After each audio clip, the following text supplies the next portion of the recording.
Hello good morning student, मैं सत्यम कुमार श्रीवास्तव आपका सत्यम chemistry classes YouTube channel में स्वागत करता हूं।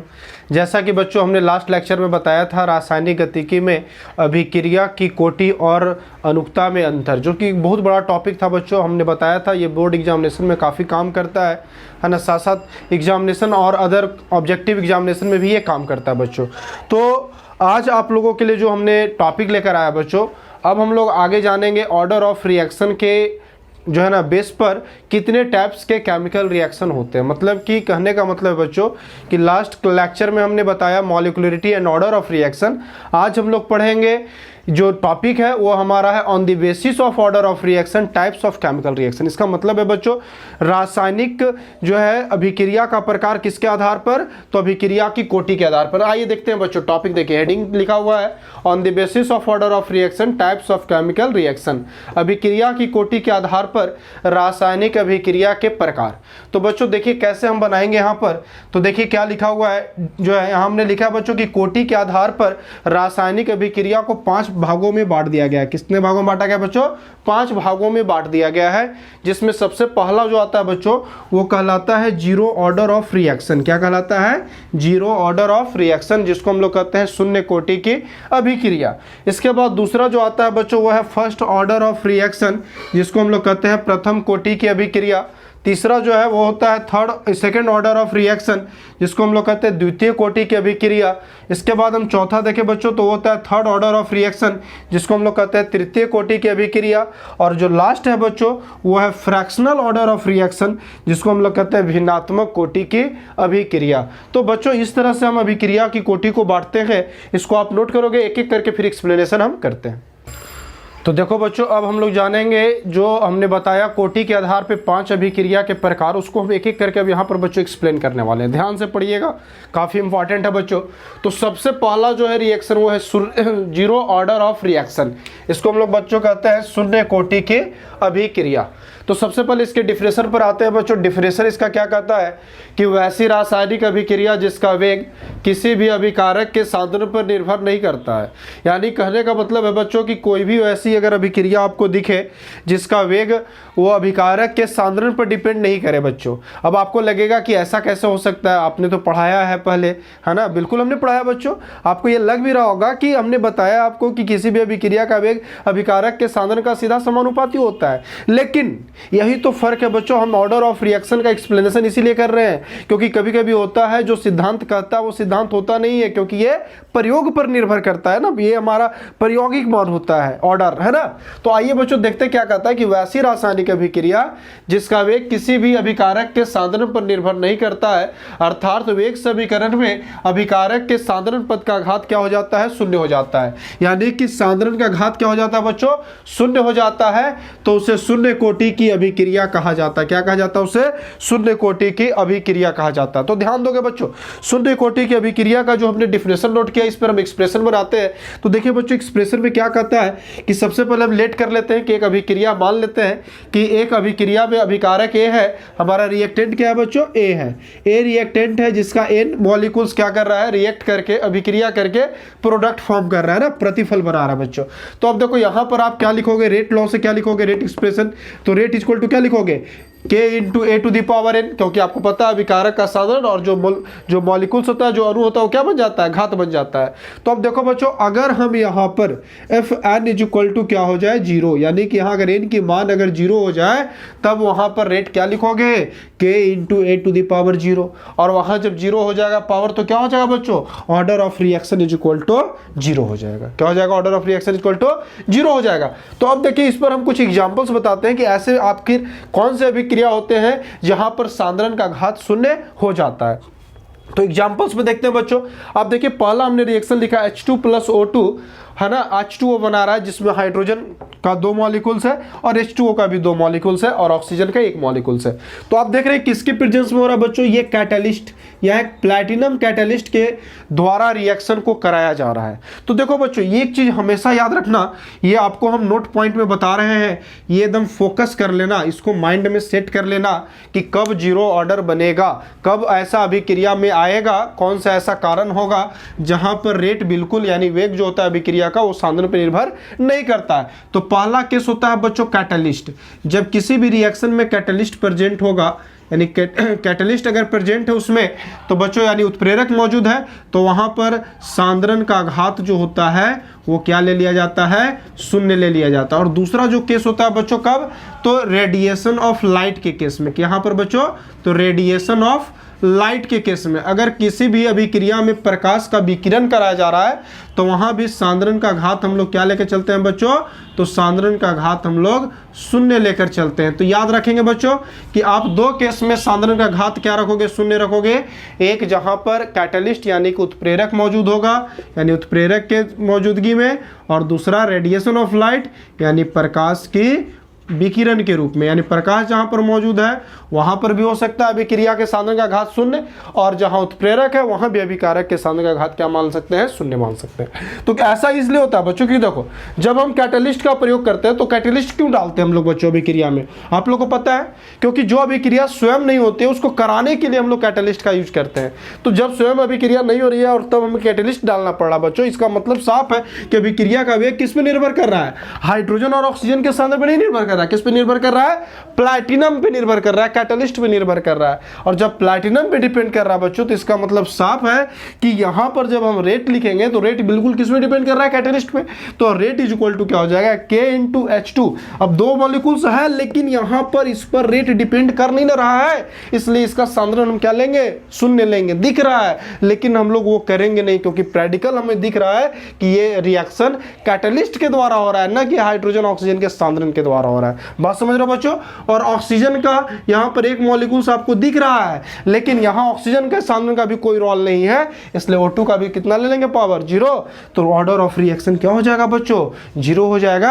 तो ऑर्डर ऑफ रिएक्शन यहां पर क्या निकल जाएगा, 0 निकल जाएगा। ठीक उसी तरीके से दूसरा एग्जांपल देखिए, H2 प्लस Cl2 सनलाइट के प्रेजेंस में 2HCl फॉर्म कर रहा है। बच्चों हाइड्रोजन क्लोरीन को मिलाकर अगर हम छोड़ दें आपस में, तो ये अंधेरे में अभिक्रिया बिल्कुल नहीं कर सकते, आपको जैसा कि हमने बताया पहले भी। अब यहां पर सनलाइट है बच्चों, इसका मतलब कि क्या है, अभिक्रिया किसके द्वारा कराया जा रहा है, सनलाइट के द्वारा कराया जा रहा है ना, ये खुद होने वाली अभिक्रिया नहीं, यानी रेट किस पे डिपेंड करेगा बच्चों, सनलाइट पे डिपेंड करने वाला है। इसका मतलब कि H2 का सांद्रण का और Cl2 के सांद्रण का यहां पर रेट में कोई रोल नहीं है। तो रेट इक्वल टू क्या हो जाएगा, K इंटू H2 का पावर 0 इंटू Cl2 का पावर 0। तो द ऑर्डर ऑफ रिएक्शन क्या हो जाएगा बच्चों, 0। तो ऐसे हम लोग जानेंगे 0 ऑर्डर ऑफ रिएक्शन, इसको आप नोट करोगे। तो देखो बच्चों अब 0 ऑर्डर के बाद जानेंगे हम लोग फर्स्ट ऑर्डर ऑफ रिएक्शन। जो दूसरा रिएक्शन का टाइप्स ऑर्डर के हिसाब से वह है पहला, है ना, प्रथम कोटि की अभिक्रिया, फर्स्ट ऑर्डर ऑफ रिएक्शन। तो आते हैं डिफिनेशन में बच्चों, क्या कहता है, वैसी रासायनिक अभिक्रिया जिसका वेग किसी एक अभिकारक के सांद्रण पर निर्भर करता है ना, यानी कि एक अभिकारक के सांद्रण पर निर्भर करेगा बच्चों, और अर्थात उस वेग समीकरण में अभिकारक के सांद्रण पद का घात कितना होता है, 1 होता है, तो उसे आप क्या कहोगे, प्रथम कोटि की अभिक्रिया कहोगे, है ना। आइए एक्सप्रेशन पे देखते हैं बच्चों, हम लेट कर लेते हैं कि एक हमारा रिएक्टेंट हो, ठीक उसी प्रकार से जैसा कि 0 ऑर्डर में हमने लेट किया था, क्या है, A है, और उसका N अणु है जो क्या कर रहा है, प्रतिफल बना रहा है बच्चों, है ना। ये चीज़ आप ध्यान देख रहे हो यहाँ पर। तो रेट लॉ से रेट एक्सप्रेशन बराबर क्या हो जाएगा बच्चों, K into A to the power क्या हो जाएगा, N हो जाएगा। अगर बच्चों N का वैल्यू अगर 1 हो जाए, क्या हो जाए, N की वैल्यू अगर बच्चों 1 हो जाए, तब then rate is equal to क्या लिखेंगे आप, K into A to the power N की जगह पर क्या रखेंगे, 1। Therefore order of reaction equal to कितना हो जाएगा बच्चों, 1 हो जाएगा। आइए एग्जांपल्स पे ध्यान देते हैं बच्चों। एग्जांपल्स क्या कहता है, एग्जांपल्स पे ध्यान दे तो यहाँ पर कहता है कि NH4NO2 है ना, एक रिएक्शन करके N2 प्लस 2H2 बना रहा है, तो रेट इक्वल टू क्या हो जाएगा बच्चों, K इंटू NH4NO2 का पावर क्या हो जाएगा, यहाँ पर कितना मॉलिक्यूल्स है, कुछ नहीं तो 1 मॉलिक्यूल्स है, तो 1 हो जाएगा, और ऑर्डर ऑफ रिएक्शन हो जाएगा 1। अब आपको लगा कि यहाँ हमने शून्य नहीं किया, तो क्या बच्चों, ऐसा तो नहीं है कि शून्य शून्य का हम लोग गेम खेल रहे हैं ना, कि हर जगह पर शून्य कर देंगे, क्या बात समझ रहे हो ना। यहाँ शून्य क्यों नहीं हुआ, क्योंकि शून्य आपको तभी करना है जब उत्प्रेरक और प्रकाश का विकिरण हो। यहाँ कोई प्रकाश का विकिरण और कोई उत्प्रेरक का इस्तेमाल नहीं है, इसलिए यहाँ पर जो अणु है वही उस सांद्रण का घात है। तो यहाँ ऑर्डर ऑफ रिएक्शन क्या हो जाएगा, 1 हो जाएगा। ठीक, दूसरा रिएक्शन देखिए बच्चों, SO2 प्लस Cl2 फॉर्म कर रहा है रिएक्ट करके, तो रेट इक्वल टू क्या लिखेंगे, K इंटू इसका कितना मॉलिक्यूल्स, कुछ नहीं तो 1 मॉलिक्यूल्स बच्चों, तो 1, यानी कि order of reaction equal to 1। Clear है, तो इसको आप नोट करोगे। तो देखो बच्चों, फर्स्ट ऑर्डर के बाद आता है सेकंड ऑर्डर ऑफ रिएक्शन, जिसको हम लोग कहते हैं द्वितीय कोटि की अभिक्रिया। ये तीसरी अभिक्रिया कोटि के आधार पर कहता है वैसी रासायनिक अभिक्रिया जिसका वेग किसी एक या उससे अधिक अभिकारक के सांद्रण पर निर्भर करता है। ध्यान देने वाली बच्चों बात है, एक अभिकारक भी हो सकता है या एक से अधिक अभिकारक भी हो सकता है ना। और उसका वेग समीकरण में अभिकारक के सांद्रण पद का घात कितना होना चाहिए? 2 होना चाहिए, तब उसे हम द्वितीय कोटि की अभिक्रिया कहते हैं। तो आइए बच्चों एक्सप्रेशन देखते हैं। जैसे हम फिर एक बार लेट कर लेते हैं, ए यहाँ पर अभिकारक है, उसके एन मॉलिक्यूल से ठीक उसी तरह से एक्सप्रेशन बना रहा है, प्रोडक्ट फॉर्म कर रहा है। Rate equal to K into A to the power N हो रहा है बच्चों, लेकिन यहाँ एन की वैल्यू हम क्या लेकर चल रहे हैं? 2। तो रेट इक्वल टू क्या हो जाएगा? K into A to the power 2। तो ऑर्डर ऑफ रिएक्शन क्या होना चाहिए? यहाँ पर 2 होना चाहिए बच्चों। तो अब यहाँ रिएक्शन एक एग्जांपल देखिए, हमने लिखा H2 + I2, हाइड्रोजन और आयोडीन को मिलाकर हमने रिएक्ट कराया और क्या बनाया? Hydrogen iodide. तो रेट इक्वल टू क्या हो जाएगा बच्चों? K into H2 to the power क्या हो जाएगा? 1, और I2 द पावर कितना हो जाएगा? 1। यानी कि यहाँ पर ऑर्डर ऑफ रिएक्शन हम क्या लिखेंगे बच्चों? 1 + 1 यानी कि 2। तो ऐसे लिखेंगे द्वितीय कोटि की अभिक्रिया। इसको आप जल्दी से नोट कर लोगे। तो देखो बच्चों, अब जानेंगे हम लोग चौथा जो रिएक्शन है इसका सेकंड लास्ट, वो है थर्ड ऑर्डर ऑफ रिएक्शन। इसको कहते हैं तृतीय कोटि की अभिक्रिया। ठीक, डिफरेंशन आगे वैसे ही बढ़ाएंगे बच्चों। क्या कहता है? वैसी रासायनिक अभिक्रिया जिसका वेग किसी एक या उससे अधिक अभिकारक के सांद्रण पर निर्भर कर सकता है। अर्थात वेग समीकरण में अभिकारक के सांद्रण पद का घात कितना होता है बच्चों? 3 होता है। यहाँ सांद्रण पद का घात क्या होता है? 3 होता है, तो उसे तृतीय कोटि की अभिक्रिया कहा जाता है। एक्सप्रेशन में फिर से वैसा ही कर लेंगे बच्चों। ए रिएक्टेंट है, ए अभिकारक है, प्रोडक्ट बना रहा है, उसका एन मॉलिक्यूल्स है। तो रेट इक्वल टू क्या हो जाएगा? K into A to the power N, यानी एन की वैल्यू अगर यहाँ बच्चों 3 है तो रेट इक्वल टू लिखेंगे K into A to the power 3, यानी ऑर्डर ऑफ रिएक्शन कितना हो जाएगा बच्चों? 3। तो अब इस पर एग्जांपल हम देखते हैं एक्सप्रेशन के बाद। एग्जांपल में देखिए हमने बच्चों क्या लिया है? FeCl2 यानी फेरस क्लोराइड और क्लोरीन को रिएक्ट कराया है और क्या बन रहा है बच्चों? फेरिक क्लोराइड बन रहा है। तो यहाँ रेट इक्वल टू क्या लिखेंगे बच्चों? रेट इक्वल टू क्या लिखेंगे? रेट इक्वल टू हमने यहाँ पर लिखेंगे, देखिए FeCl2 + Cl2 और 2FeCl3 बना रहा है ना। रेट इक्वल टू लिखेंगे के इंटू FeCl2 का पावर क्या हो जाएगा? 2, और Cl2 का पावर क्या हो जाएगा बच्चों? कुछ नहीं है, तो यहाँ 1। तो कितना हो जाएगा? ऑर्डर ऑफ रिएक्शन 2 + 1 यानी कि 3। तो ऐसे लिखेंगे बच्चों थर्ड ऑर्डर ऑफ रिएक्शन। काफ़ी क्लियरली इजली समझ में आ रहा होगा आपको। तो देखो बच्चों, अब जो पांचवा और जो आखिरी ऑर्डर ऑफ रिएक्शन है वो फ्रैक्शनल ऑर्डर ऑफ रिएक्शन, जिसको कहते हैं हम लोग भिन्नात्मक कोटि की अभिक्रिया। तो क्या कहता है बच्चों कि वैसी रासायनिक अभिक्रिया जिसका वेग किसी एक या उससे अधिक अभिकारक के सांद्रण पर निर्भर करता है। अर्थात वेग समीकरण में अभिकारक के सांद्रण पद का घात P/Q यानी भिन्न के रूप में होता है। सबसे बड़ा चीज़ यह बच्चों यहाँ पर है ना, क्या होता है? P/Q के रूप में होता है सांद्रण का घात। तो उसे क्या कहते हैं? भिन्नात्मक कोटि की अभिक्रिया। आइए एक्सप्रेशन पे नजर डालते हैं। देखिए क्या कहता है? लेट, एक रिएक्टेंट हम यहाँ लेते हैं बच्चों ए, जिसका एन मॉलिक्यूल्स है और क्या कर रहा है? वो अभिक्रिया करके प्रोडक्ट फॉर्म कर रहा है बच्चों। तो यहाँ रेट इक्वल टू क्या हो जाएगा? K into A to the power N. If N is equal to P/Q, अगर फ्रैक्शन है बच्चों तो rate of reaction equal to क्या हो जाएगा? K into A to the power P/Q, यानी ऑर्डर ऑफ रिएक्शन भी क्या हो जाएगा बच्चों? P/Q हो जाएगा, यानी एक फ्रैक्शन के रूप में आ जाएगा। अब बच्चों एग्जाम्पल पे आते हैं। देखो दरअसल बच्चों एक चीज़ आप हमेशा नोट करना, इसके लिए हम नोट केस से हम ये बता देते हैं आपको बच्चों कि इसका नोट में ये है बच्चों कि यहाँ पर जो है ये बिल्कुल प्रैक्टिकल वैल्यू पे डिपेंड करता है। प्रैक्टिकल वैल्यू यानी प्रायोगिक आंकड़ा आपको दिखेगा कुछ बच्चों, लेकिन उसका प्रायोगिक आंकड़ा कुछ और है, जिस कारण से वो ऐसा रियल में होता है। ये हमेशा ध्यान रखना, ये प्रैक्टिकल वैल्यू पर फुली डिपेंड करने वाला है बच्चों। तो आइए देखते हैं कौन सा ये प्रायोगिक आंकड़ा पे डिपेंड करता है और कैसे करता है। एग्जाम्पल देखिए बच्चों, हमने लिखा है H2 + Br2 2HBr। आपको दिख रहा है बच्चों कि H2 का 1 मॉलिक्यूल्स, Br2 का 1 मॉलिक्यूल्स और 2HBr फॉर्म कर रहा है। लेकिन होता एग्जैक्टली क्या बच्चों कि H2 के सापेक्ष Br2 का सांद्रण जो होता है वो 1/2 ही होता है, यानी ये हाफ मॉलिक्यूल्स एग्जैक्टली रिएक्ट कर सकता है बच्चों। एग्जैक्टली कितना कर पाता है? Half molecules. ये प्रैक्टिकली बता रहे हैं हम। थ्योरेटिकली आपको दिख रहा है 1 मॉलिक्यूल्स, लेकिन प्रैक्टिकली क्या होता है बच्चों कि हाइड्रोजन का 1 मॉलिक्यूल्स ब्रोमीन के आधा मॉलिक्यूल्स यानी 1/2 मॉलिक्यूल्स के साथ क्या करता है बच्चों? रिएक्ट करके HBr फॉर्म करता है। लेकिन आपको तो लगेगा कि बैलेंसिंग भी 1-1-2 होता है बच्चों, है ना, सब कुछ वहां दिख रहा है, लेकिन जो दिख रहा है बच्चों वो सैद्धांतिक है। लेकिन यहाँ पर जो हम बता रहे हैं आपको, ये एक प्रायोगिक आंकड़ा बता रहे हैं और प्रायोगिक आंकड़ा पे ही बच्चों रेट डिपेंड करता है। तो अब यहाँ पर रेट इक्वल टू क्या लिखेंगे बच्चों? K into H to the power 1 और Br टू द पावर क्या 1/2, तो देयरफॉर ऑर्डर ऑफ रिएक्शन 1 + 1/2 यानी 3/2। ये क्या है बच्चों, एक प्रकार का फ्रैक्शन है। तो कुछ ऐसी रासायनिक अभिक्रियाएं होती है बच्चों जिसमें आपको बिल्कुल घबराने की जरूरत नहीं है, जहां पर जो दिखता है सांद्रण वो एग्जैक्टली उतना भाग अभिक्रिया में ले नहीं पाता है, तो वहां पर अगर वो थोड़ा सा भी मॉलिक्यूल्स आधा या है ना कुछ भी थोड़ा बहुत अगर पॉइंट में चेंजिंग आया तो किस में चला जाएगा बच्चों, वहां पर ऑर्डर ऑफ रिएक्शन फ्रैक्शन में चला जाएगा। तो बच्चों इसको आप नोट करेंगे। तो देखो बच्चों, अब जो 5 ऑर्डर ऑफ रिएक्शन जानने के बाद जो अब एक इंपॉर्टेंट ऑर्डर ऑफ रिएक्शन आपको बताने जा रहे हैं, ये काफ़ी इंपॉर्टेंट है, इसको ध्यान से पढ़िएगा बच्चों। खासकर अलग बोर्ड एग्जामिनेशन में इसका क्वेश्चन ही सेट कर देता है, जिसका नाम है pseudo first order of reaction. क्या कहता है बच्चों, pseudo first order of reaction. Pseudo का मतलब ये होता है बच्चों फॉल्स, जिसको हम लोग कहते हैं नकली या डुप्लीकेट, जो भी कर सकते हो। ये फर्स्ट ऑर्डर ऑफ रिएक्शन आपको दिखेगा नहीं लेकिन होगा जरूर। देखिए क्या कहता है, इसका डिफिनेशन पे नोट कीजिएगा, ध्यान दीजिएगा।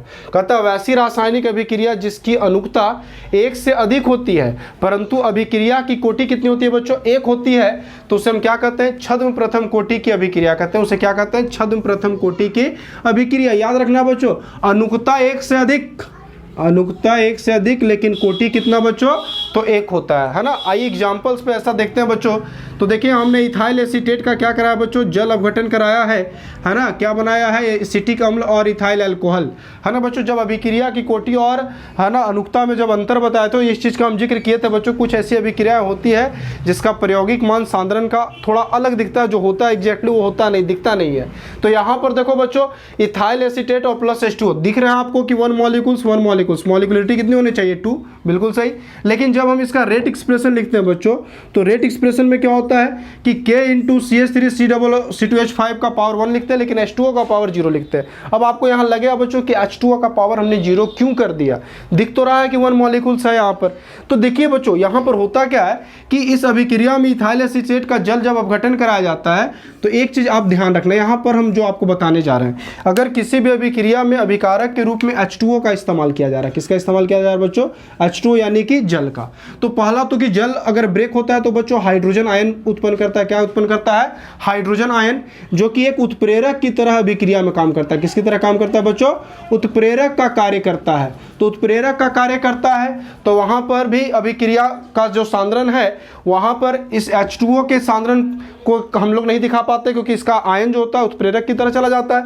और दूसरी चीज, सबसे बड़ा चीज है बच्चों कि H2O की मात्रा, जल की मात्रा, हमेशा आपको पता है कि जल का मात्रा क्या होता है, किसी भी अभिक्रिया में जल का जो मात्रा है वो बहुत अधिक होता है ना, जल की मात्रा अधिक लिया जाता है। जब जल अपघटन को कराना बच्चों, तो किसी भी पदार्थ को हम जल के अधिक मात्रा में घुलाकर उसको अपघटित करते हैं, तो वहां पर अधिक मात्रा होने के कारण जल के सांद्रण पर अभिक्रिया का वेग डिपेंड नहीं कर पाता है। तो वहां ये 2 केस होने के कारण बच्चों हम लोग H2O का पावर क्या ले लेते हैं, 0 ले लेते हैं। तो यहां पर इस हिसाब से बच्चों ऑर्डर ऑफ रिएक्शन क्या होना चाहिए, 1 + 0 यानी कि क्या आ जाएगा, 1 हो जाएगा। ठीक उसी तरह से दूसरा जो रिएक्शन है बच्चों, इसमें हमने क्या किया है, शुगर यानी सुक्रोज का जल अपघटन कराया है और क्या बनाया है, ग्लूकोज और फ्रुक्टोज बनाया है। तो यहां भी आपको बच्चों दिख रहा है, क्या दिख रहा है कि अगर आप देखें तो यहां पर मॉलिक्यूलरिटी इक्वल टू कितना हो जाएगा बच्चों, तो मॉलिक्यूलरिटी ऑफ रिएक्शन अगर आप यहां पर देखेंगे तो मॉलिक्यूलरिटी ऑफ रिएक्शन हो जाएगा बच्चों, देखो यहां पर 1 इसका मॉलिक्यूल्स है, इसका मॉलिक्यूल्स 1, तो 1 1 प्लस कितना हो जाएगा, 2 हो जाएगा। लेकिन जब हम रेट लिखेंगे बच्चों तो रेट इक्वल टू क्या हो जाएगा, K × C12H22O11, है ना, इसका पावर क्या हो जाएगा, 1 हो जाएगा। लेकिन H2O का पावर क्या लिखोगे, 0, क्योंकि अभी हमने बताया बच्चों, क्योंकि H2O क्या है, एक कह सकते हैं विलायक के रूप में काम करता है, अभिक्रिया में ज्यादा मात्रा में रहता है, इसलिए इसके सांद्रण पर अभिक्रिया का वेग प्रभावित नहीं हो पाता है। तो यहां पर हम लिखेंगे therefore order of reaction is equal to क्या हो जाएगा बच्चों, तो इसका सांद्रण का घात 1 और इसका 0, 1 + 0 यानी कि 1। तो एक बार फिर देखिए, अनुकता 1 से अधिक लेकिन कोटि कितना, 1। तो ऐसी अभिक्रिया हुई को हम लोग क्या कहते हैं बच्चों, छद्म प्रथम कोटि की अभिक्रिया कहते हैं। तो बच्चों देखो, कोटि पर अभिक्रिया के जो टाइप्स होते हैं वो काफी इंपॉर्टेंट होते हैं, जिसके बारे में आज आपको हमने बताया, जिसमें मुख्य रूप से हमने अभिक्रिया की कोटि के आधार पर आपको जो है बच्चों हमने 5 जो टाइप्स बताए, जिसमें हम प्रथम कोटि, शून्य कोटि, द्वितीय कोटि, तृतीय कोटि और भिन्नात्मक कोटि। लेकिन उससे भी सबसे इंपॉर्टेंट हमने अभी बताया आपको, वो है छद्म प्रथम कोटि की अभिक्रिया, pseudo first order of reaction. ये काफी इंपॉर्टेंट होते हैं बच्चों। आपको फिर नेक्स्ट वीडियो में हम बताएंगे ऐसे अभिक्रियाओं का वेग स्थिरांक का यूनिट कैसे निकाला जाता है, जो कि काफी ऑब्जेक्टिव में आपको काम करेगा। तो आप बच्चों यहाँ पर इस टॉपिक को ध्यान से पढ़ेंगे और कोई भी अगर प्रॉब्लम्स होगा इससे रिलेटेड तो कमेंट बॉक्स में डाल देंगे। Thank you.